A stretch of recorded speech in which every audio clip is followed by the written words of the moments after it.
Hey guys, my name's Loranda, like Miranda but with an L. I have been teaching high school theater for 12 years, and I am absolutely excited to be in this graduate program. I have been putting this off for many years until my son was in college, and now he's a freshman at the University of Kentucky. So here I am, finally finishing my list of things that I want to do. The two resources that I want to share with you are going to be books that I actually started with whenever I was a teacher, and I still use because they are so helpful. So the first one that I'm going to share with you is called Basic Drama Projects. And this is the teacher guide, and you can see at the bottom it is Everett Tanner. So Dr. Tanner is the one who wrote this book, so there's actually a book that goes with it.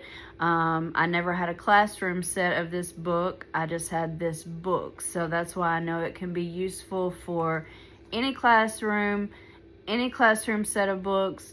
Even if you don't have books, if you're teaching on the internet, these are just great worksheets to guide your teaching and to guide your students. So I'm just going to share a couple that I use.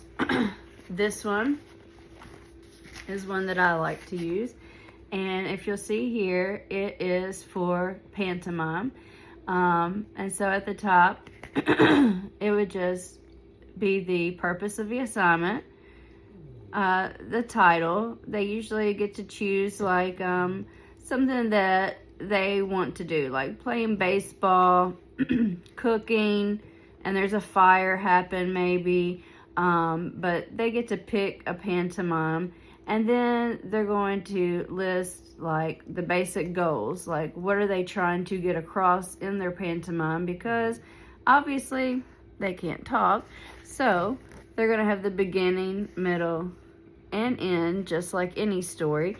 So maybe at the beginning, they're cooking, maybe in the middle, a fire starts, maybe at the end, they figure out how to extinguish the fire, or maybe they have to escape from the fire. But this is just a good way to help them organize their thoughts before they get on stage, to make sure that they are prepared and ready for what they're doing. Another one that I like to use is more for my use, but it is a critique sheet. And I've talked about this in the discussions a lot. And this is just one. But this would be like a character critique sheet. So it's going to ask you what are the mental, physical characteristics of your character. Because it's not just about what hair color you have or eye color, how tall you are, how big or small. They need to know the thought process of their character. They need to know the mental characteristics, the emotional characteristics. Are they happy, sad, grumpy? This is for me. So when they perform, then I can take notes on here. And they fill it out first. So they put the front part, they fill out. And then on the back is here where I would put my comments. So it's going to ask me, like, did they make themselves believable? How was their voice? And this would not be pantomime, by the way. This would be when they're actually doing a scene. But it's going to ask me all these questions, and then I get to add additional comments. And this would also be the kind of sheet you would use for like an anonymous review of what they have done from like one of their students, to fill out and not have to necessarily put their name and feel uncomfortable with sharing what they've shared. So again, this is the same kind of thing, just having them to learn about their character. And so it's just asking you more specific details, how the character is or isn't like you, just to make sure that you have a good understanding of who your character is, their background, so that when you're on stage and you're reacting to anything that happens, you know about your character. You know you are your character, so you're not acting like, but you have actually become that character and you are fully embracing that character. The last one in this book that I actually use is this, and this would be like for costume design.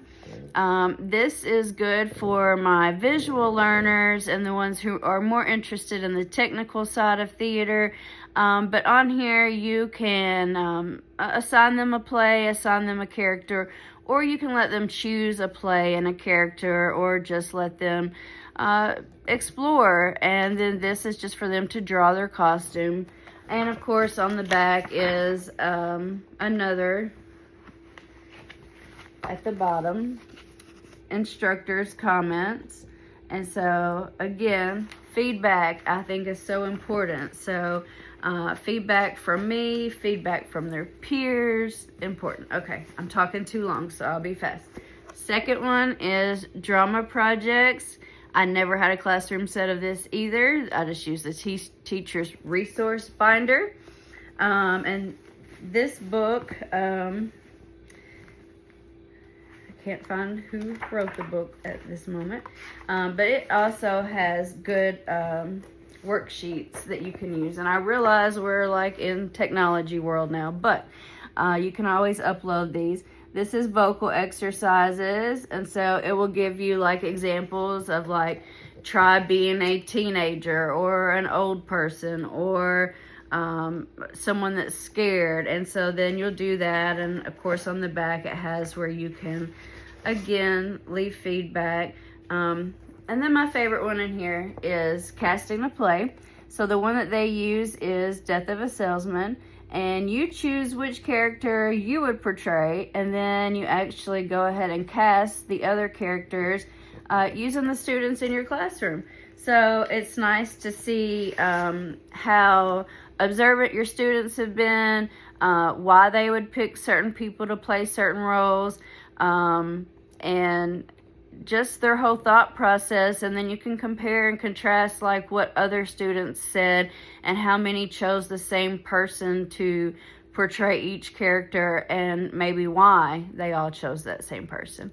Okay, I ran over by 2 minutes, so I apologize, but I'm very excited to be here, super excited to meet you all. My name's Loranda again, and talk to you guys soon. Thanks.